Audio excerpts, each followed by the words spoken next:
Hi అండి, అందరూ ఎలా ఉన్నారు? నేనైతే ఈరోజు దొడ్డు రవ్వ చేస్తున్నాను. అయితే దానికోసం అయితే ఉల్లిగడ్డ, కళ్యామాకు, బఠానీ, కొంచెం క్యారెట్, అలాగే క్యాప్సికమ్, కొత్తిమీర, పచ్చిమిర్చి తీసుకున్నానండి. దొడ్డు రవ్వ అయితే ఇదిగో ఒక కటోర నిండా తీసుకున్నాను. ఇది ఎలా చేయాలో ఒకసారి చూపిస్తాను. నేనైతే స్టవ్ పై గిన్నె పెట్టుకున్నానండి. కొంచెం ఆయిల్ వేసుకుంటున్నాను. దీనికైతే ఎక్కువ ఆయిల్ పట్టది, 1 ఆయిల్ వేసుకుంటున్నాను. ఇప్పుడు జీలకర్ర ఆవాలు వేసుకుంటున్నాను. కొంచెం ఇంగువ వేసుకుంటున్నాను. అలాగే కట్ చేసి పెట్టుకున్న ఉల్లిగడ్డ, పచ్చిమిర్చి వేసుకుంటున్నాను.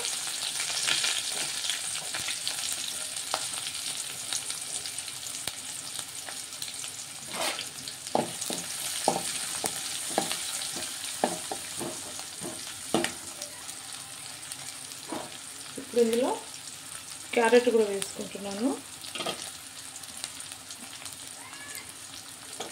క్యారెట్, క్యాప్సికమ్,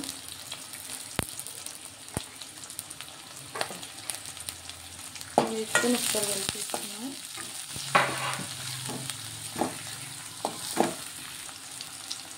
అలాగే బఠానీ కూడా వేసుకున్నాను.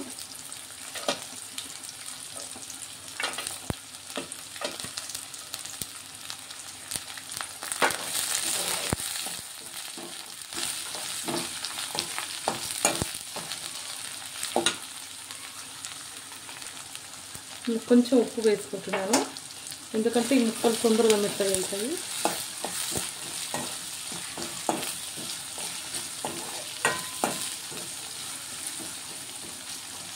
దాన్ని వేసుకొని ఒకసారి ముద్ద పెట్టేసుకుంటాను ఒక 2 నిమిషాలు.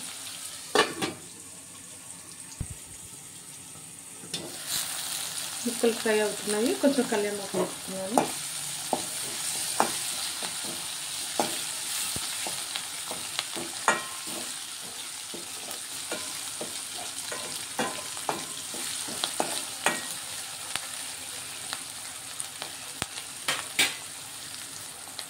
ఇందులో కొంచెం అల్లం వెల్లుల్లి పేస్ట్ వేసుకున్నాను.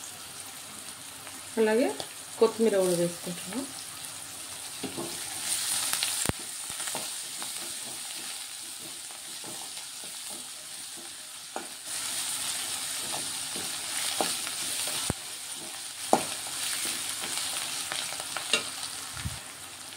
కొంచెం పసుపు వేసుకుంటున్నాను.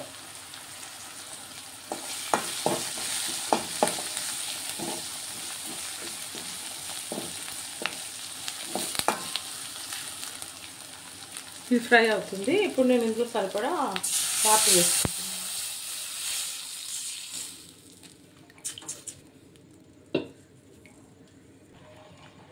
ఇందాక కొంచెం ఉప్పు వేసుకున్నాను, ఇప్పుడు ఇంకా కొంచెం ఉప్పు వేసుకుంటున్నాను.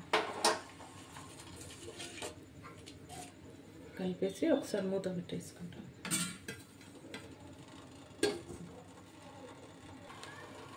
వాటర్ అయితే ఇంకా కొంచెం వేసుకుంటున్నానండి.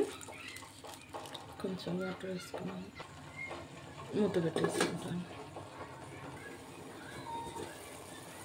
ఎసరు మసులుతుంది. ఇప్పుడైతే నేను ఈ రవ్వ వేసేసుకుంటాను.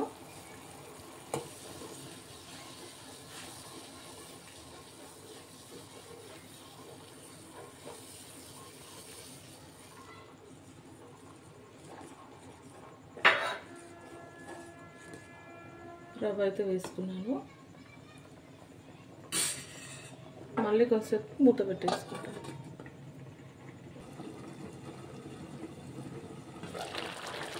రవ్వ అయితే ఉడుకుతుంది.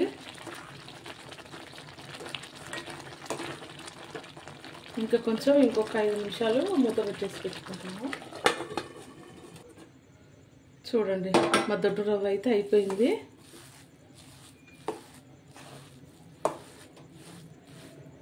ఇదిగోండి, దొడ్డు రవ్వ ఉప్మా అయిపోయింది. ఈ దొడ్డు రవ్వ ఉప్మా వీడియో మీకు నచ్చినట్లయితే లైక్, షేర్, సబ్స్క్రైబ్ అండి. ఓకే అండి, బాయ్.